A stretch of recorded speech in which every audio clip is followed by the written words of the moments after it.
স্ত্রীর 4টি ভুলের কারণে স্বামীর সংসারে কখনো উন্নতি হয় না। স্ত্রীর এই 4টি ভুলের কারণে স্বামীরা তাদের সংসারে উন্নতি করতে পারে না। প্রত্যেকটা নারী, প্রত্যেকটা মা বোন চান তাদের স্বামীর জীবনে যাতে করে সুখ আসে, শান্তি আসে।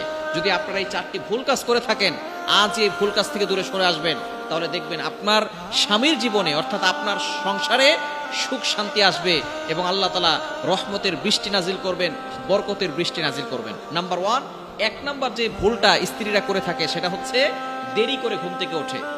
বর্তমানে ইয়াং পিপল যে সমস্ত যুবক যুবতী আছে, প্রত্যেকের নিয়মই হচ্ছে 10টার সময় ঘুম থেকে ওঠা, ফজরের নামাজ পড়া না। যেই ঘরে ফজরের নামাজ পড়া হয় না সেই ঘরে আল্লাহর কসম করে বলি বরকত থাকে না। যেই ঘরের মানুষ ফজরের নামাজ পড়ে না সেই ঘরে কখনো বরকত থাকতে পারে না। ফজরের নামাজ পড়তে হবে। একটু আগে আগে স্ত্রীরা ঘুম থেকে উঠবে, তাহাজ্জুদে নামাজ পড়ে আল্লাহর কাছে দোয়া করবে, তার স্বামীর জন্য দোয়া করবে, সন্তানের জন্য দোয়া করবে, স্বামীর ইনকাম যেন ভালো হয় এই জন্য দোয়া করবে। কিন্তু দুঃখজনক হলো সত্য, স্ত্রীরা ঘুমিয়ে থাকে 10টা পর্যন্ত। আপনি আগে আগে উঠবেন, তাহাজ্জুদ নামাজ 2 রাকাত হলেও পড়বেন, আপনার স্বামীর জন্য, সংসারের জন্য, সন্তানের জন্য দোয়া করবেন। যদি তাহাজ্জুদ নামাজ পড়তে নাও পারেন, ফজরের নামাজটা অবশ্যই পড়বেন।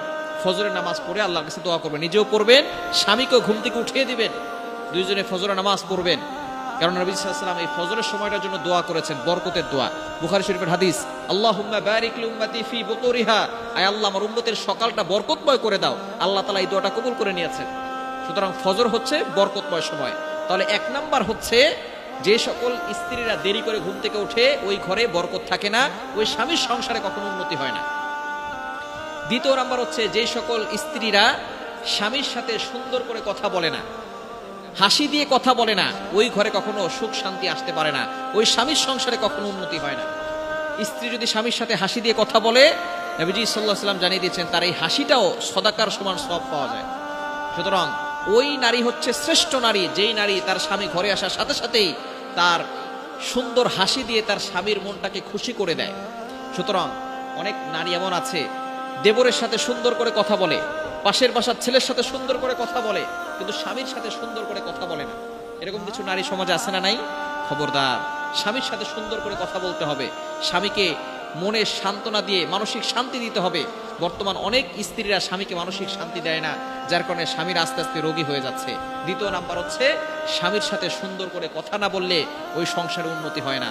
3 নাম্বার হচ্ছে স্বামীর পরিবারকে নিজের পরিবার না মনে করা। নিজের পরিবার যদি করতে না পারে তাহলে ওই সংসারে কখনো শান্তি আসে না। স্ত্রীরা মনে করে যে সন্তানকে পিতামাতার থেকে আলাদা করে দিয়ে আমার স্বামী আমার কাছে থাকবে, আমি আমার স্বামীকে যেভাবে ইচ্ছা সেভাবে পরিচালনা করব। তবে তার স্বামী যে তার বাবা মা হচ্ছে বরকত, যেই ঘরে বাবা মা থাকে সেই ঘরে বরকত থাকে। সুতরাং স্ত্রীরা স্বামীকে আলাদা করে মনে করে আমরা শান্তিতে থাকবো, কিন্তু বরকত যে দূরে সরে রাখছে এর কারণে কখনো শান্তি আসবে না। যে স্ত্রীরা স্বামীর পরিবারকে নিজের পরিবার মনে করে না সেই সংসারে কখনো উন্নতি হবে না, সেই সংসারে কখনো সুখ আসবে না। এজন্য আজকে আপনি বউ হয়েছেন, একটা সময় আপনি শাশুড়ি হবেন, তখন আপনার ছেলের বউ আপনার সাথে তেমনটাই করবে যেমনটা আপনি আপনার শাশুড়ির সাথে করেছেন। এজন্য স্বামীর পরিবারকে নিজের পরিবার মনে করতে হবে, তাহলে সংসারে সুখ আসবে। আর 4 নাম্বার হচ্ছে খুবই গুরুত্বপূর্ণ বিষয়, স্বামীর সাথে যে সমস্ত নারীরা তর্ক করে, স্বামীর হালাল আদেশ না শুনে, সেই সকল ঘরে কখনো শান্তি আসে না। সুতরাং এই 4টি কাজ থেকে যদি নারীরা দূরে সরে আসতে পারে ওই সংসারে সুখ আসবে, সংসারে শান্তি আসবে।